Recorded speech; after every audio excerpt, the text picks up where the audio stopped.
શ્રવણ એ તેમના માતા પિતાનો એક લોતો દીકરો હતો અને તેમની ખૂબ જ સેવા કરતો હતો. એક દિવસ તેમણે તેના માતા પિતાને ભોજન કરાવ્યું અને પછી તેઓ સૂઈ ગયા. પછી શ્રવણ બોલ્યો, પિતાજી, આજે કેટલાક લોકો તીર્થયાત્રા પર જઈ રહ્યા હતા. તેઓ ભજન ગાવામાં એટલા મગ્ન હતા કે તેઓ તેમનું બધું જ ભાન ભૂલીને બેઠા હતા.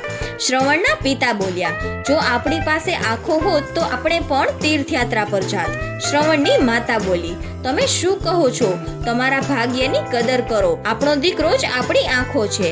ત્યારે જ શ્રવણે નક્કી કર્યું કે તે તેમના માતા પિતાને તીર્થયાત્રા પર લઈને જશે.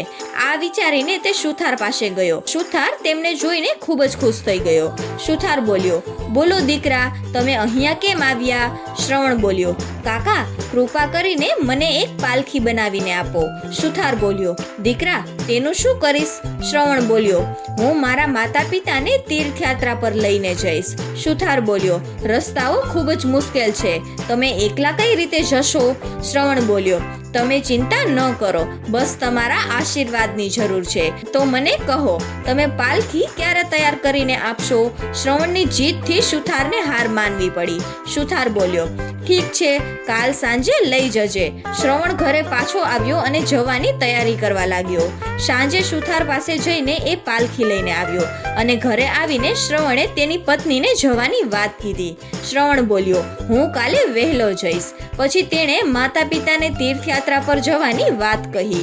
જ્યારે તેઓએ જવાની ના પાડી ત્યારે શ્રવણે કહ્યું, તમને રસ્તામાં કોઈ મુશ્કેલીનો સામનો કરવો પડશે નહીં. બીજા દિવસે તે વહેલો ઉઠ્યો અને તેમના માતા પિતાને પાલખી પર બેસાડ્યા અને ચાલવાનું શરૂ કર્યું. આખું ગામ મનમાં ને મનમાં તેમને આશીર્વાદ આપી રહ્યું હતું. ઘણા મહિનાઓ પસાર થઈ ગયા.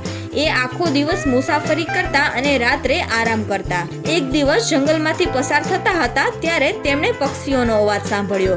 પછી જ્યારે તે ત્રણેય રાત્રે સૂઈ ગયા ત્યારે તેમના પિતાએ અચાનક પાણી માંગ્યું. શ્રવણે તેમના વાસણમાં જોયું તો પાણી ન હતું.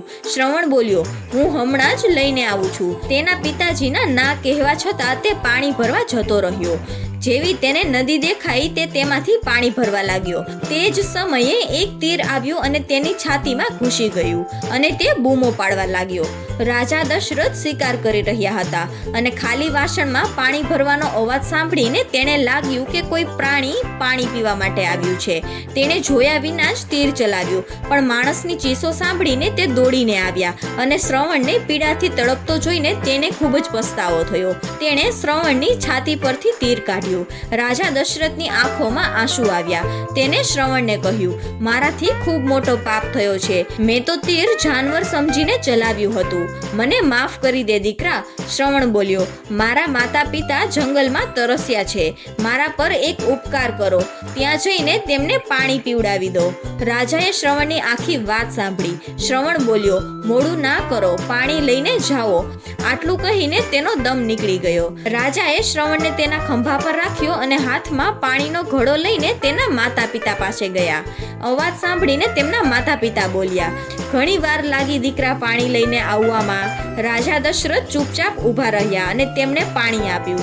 શ્રવણના પિતા બોલ્યા, તું કેમ બોલતો નથી? શું થયું દીકરા?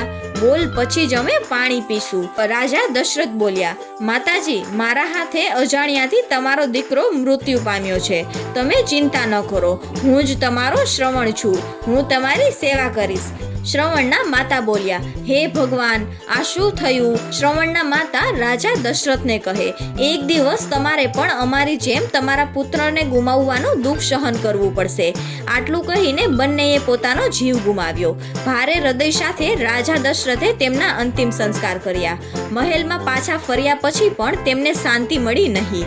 ઘણા વર્ષો પછી તેમનો પુત્ર રામ વનવાસમાં ગયા. પોતાના પુત્રના જવાથી તે ખૂબ જ ઉદાસ થયા.